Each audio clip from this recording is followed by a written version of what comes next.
Welcome to this explainer. So, you've got this brilliant idea, right? And maybe some cash burning a hole in your pocket. You are officially ready to start your business. But hold on, before you do anything else, you need to decide which form of business ownership actually suits your needs. It's honestly one of the most critical decisions you'll make because it dictates everything from how you pay taxes to your own personal risk.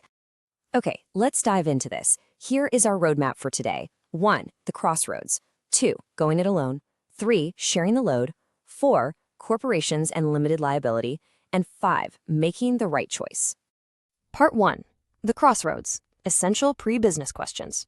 Before filing a single piece of state paperwork, you've got to sit down at this crossroads and ask yourself, will you need financing?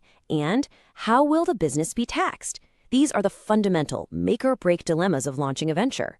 If you require massive capital, your legal structure is going to look very different than if you're just bootstrapping this out of your garage. But wait, there's actually more to consider here. Will you be able to attract employees? Who is personally on the hook for the company's debts? If you end up sharing ownership with others, how much operating control are they going to want? What you're really doing right now is balancing control, liability, and resources. It forms the absolute bedrock decision of your business. Section 2. Going it alone. Sole proprietorships. Let's move to and see how this builds, starting with the absolute most basic framework. A sole proprietorship is exactly what it sounds like. It's a business established, owned, operated, and usually financed by just one person. Because there are hardly any legal hoops to jump through, usually just some local licenses and permits, this is literally the easiest form to set up. It's incredibly ideal if you're just testing the waters with a brand new business idea. But, and this is a big but, the crucial point here is unlimited liability. In a sole proprietorship, legally speaking, you and the company, you're the exact same entity. That is a terrifying reality because you bear unlimited personal risk. If the business goes into debt, your personal property, your house, your car, your savings can actually be seized to satisfy those claims. So let's weigh this out. The advantages are pretty sweet. You have absolute freedom, direct control, you keep every dime of profit, and there are no special corporate taxes. But contrast that with the flip side. Beyond that massive unlimited personal liability we just talked about, you're looking at huge personal sacrifices. We're talking 12-hour days, 7 days a week. Plus, it is notoriously hard to raise capital because lenders view sole proprietorships as incredibly high risk. You'll likely be relying on personal credit cards or second mortgages. Which brings us to Section 3, sharing the load, partnerships. As your business grows, you might need diverse skills and outside capital. These structures are super popular for professional services like law firms or architects, and this brilliantly illustrates why. Business partnerships are often compared to marriages. It is so true. Choosing the right partner based on their goals, their personality, and their working style is absolutely critical. If you pick the wrong business partner, it is a nightmare to unravel. Because of that marriage dynamic, you absolutely need a partnership agreement. Think of this as a formal business-style prenup. It details the purpose of the business, the financial and skill contributions of each partner, compensation, and crucially, what happens when someone wants to leave or you need to dissolve the whole thing. A handshake just doesn't cut it. You need this in writing to prevent complex future conflicts and messy profit-sharing disputes. Looking at the balance sheet for partnerships, the pros are fantastic. It's relatively easy to form, you've got combined financial strength, a great diversity of skills, and again, no special corporate taxes. However, the disadvantages hold a heavy truth. In a general partnership, any general partner can be held personally liable for all the business debts. Even if your partner messes up, you could pay the price. Now, you can mitigate this by forming a limited partnership, an LLP or an LLLP, to protect certain partners, but those introduce way more legal complexity. Section 4. Corporations and limited liability, limiting your liability.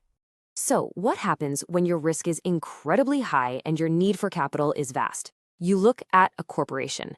This is a separate, taxable legal entity. It has a life completely separate from its owners. That means you, as the owner, are not personally liable for its debts. But getting that sweet shield of protection requires filing articles of incorporation under a state charter. It introduces a much more complex, formal, and expensive process. Let's cleanly break down how this works. In a corporation, ownership is entirely separated from daily management. You have a hierarchy. The stockholders are the owners. They vote on the big picture stuff. They elect a board of directors to actually govern. And then the board hires the officers, like your CDO and VPs, to run the day-to-day operations. But, nothing comes for free. The ultimate price for limited liability is this crucial concept right here: double taxation. The corporation itself pays federal and state income tax on its profits. Then, when the remaining profits are distributed to stockholders as dividends, those stockholders are taxed again on that exact same money as personal income. Ouch! Now, what's really interesting about this slide is the trade-off. The advantages are incredible. You have the absolute safety of your personal assets, unlimited life for the company, and the ability to attract massive financing by selling shares of stock. But the disadvantages? You trade that safety for double taxation, super high formation costs, and heavy government and SEC restrictions. Luckily, the legal system has evolved. We've got the standard C corporation with unlimited owners and that pesky double taxation. But then you have the S corporation, which restricts you to 100 shareholders but is taxed like a partnership, so no double taxation. And finally, we have the incredibly popular LLC, the limited liability company. It's a real game changer. A flexible hybrid that gives you the liability protection of a C Corp, but the easy setup and favorable tax options of a partnership. Finally, Section 5, making the right choice, the final verdict. You absolutely must assess your specific goals, your financial resources, and your own personal risk tolerance before deciding. The bottom line is this: whether you choose the absolute simplicity of a sole proprietorship, the shared load of a partnership, or the ironclad personal protection of an LLC, your choice has to align perfectly with your unique situation. So I'll leave you with this provocative thought as you prepare to formally launch your dream venture. Which structure will build your future? Take your time, do your research, and choose wisely.